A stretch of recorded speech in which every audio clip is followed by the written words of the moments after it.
Ok, alors, le document ici est construit, mais c'est pour les débutants. C'est pas vraiment un document pour les pros de InDesign. Et normalement, dans un document pour les pros de InDesign, les grands titres sont dans le même bloc que les sous-titres et le corps du texte. Et quand on veut faire deux colonnes, on fait un seul bloc et on met deux colonnes dans le bloc. Ça, c'est les pros de InDesign qui font comme ça. Ici, c'est un document où les choses sont bien séparées dans différents blocs et c'est plus facile quand on est débutant. Et donc, les grands titres, là, vous voyez, ils sont dans leur propre bloc avec la flèche noire. Je peux les déplacer. Ils ont été calés sur la grille qui permet d'avoir une structure dans le document. Voilà, je l'ai remis en place. Alors, si je veux abaisser le titre, le faire plus proche, parce que je trouve que c'est mieux. D'ailleurs, on verra mieux ça en affichage aperçu. On verra mieux que... Il faut le sentir, c'est un peu comme une peinture. La mise en page, c'est comme ça. Quand vous faites un dessin, une peinture, une composition, peut-être qu'il y en a certains parmi vous qui connaissent déjà les arts graphiques, vous positionnez les éléments par rapport aux autres de manière à ce que ce soit harmonieux. À un certain moment, si vous avez une sensibilité, vous vous dites « Ah, là, cet élément par rapport à celui-là, voilà, ça c'est pas mal comme ensemble, c'est une belle composition. » Eh bien, c'est la même chose en mise en page. Vous devez faire abstraction du texte et voir les pages comme si c'était un peu une composition.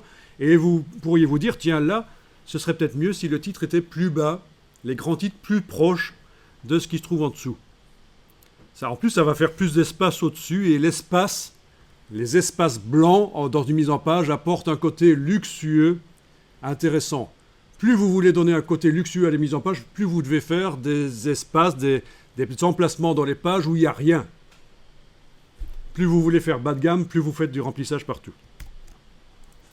Alors figurez-vous que pour arriver à baisser le titre, on ne va pas le faire par les styles de paragraphes qui concernent les titres de premier niveau.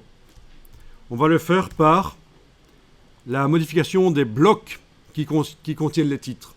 Alors vous allez cliquer à côté de la page, rien n'est activé. Vous cliquez à côté de la page, rien n'est sélectionné. Vous allez dans menu fenêtre style, style d'objet. Fenêtre style, style d'objet. Et dans les styles d'objets, oui, parce qu'il y a des styles pour les mots, c'est des styles de caractères. Il y a des styles pour les paragraphes, c'est des styles de paragraphes, mais il y a aussi des styles pour les blocs, c'est les styles d'objets. Il y a en fait un style d'objet qui est spécialement prévu pour les titres. Et ça s'appelle titre en début de page. Vous allez double-cliquer à droite du nom ici, le titre en début de page. Vous allez cocher la case aperçu. Dans les options générales de bloc de texte, options générales de bloc de texte, vous voyez que le texte actuellement est prévu pour être centré dans le bloc.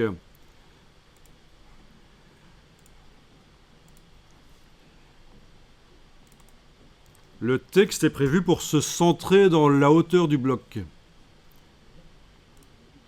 C'est ce qui est indiqué ici. Justification verticale, alignement centré. Alors pour arriver à abaisser le titre, il y a plein de solutions.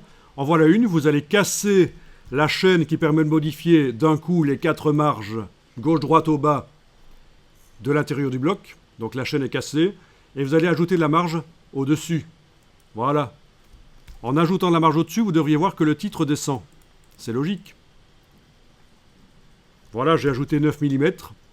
Je l'ai vu parce que la case aperçue est cochée, on a vu que le titre descend. Et maintenant, on clique sur OK. Sur toutes les pages, les titres sont descendus.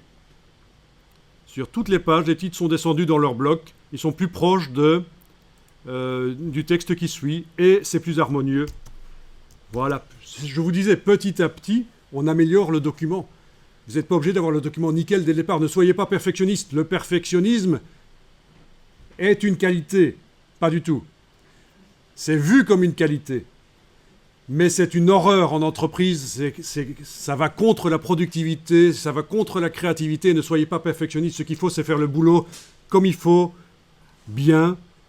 Les perfectionnistes finissent toujours par détruire leur œuvre, parce qu'ils ne sont jamais contents. C'est une horreur en entreprise, les perfectionnistes. Ce qu'il faut, c'est des gens qui savent travailler vite et faire les choses bien. Bien, ça veut dire que le client est content.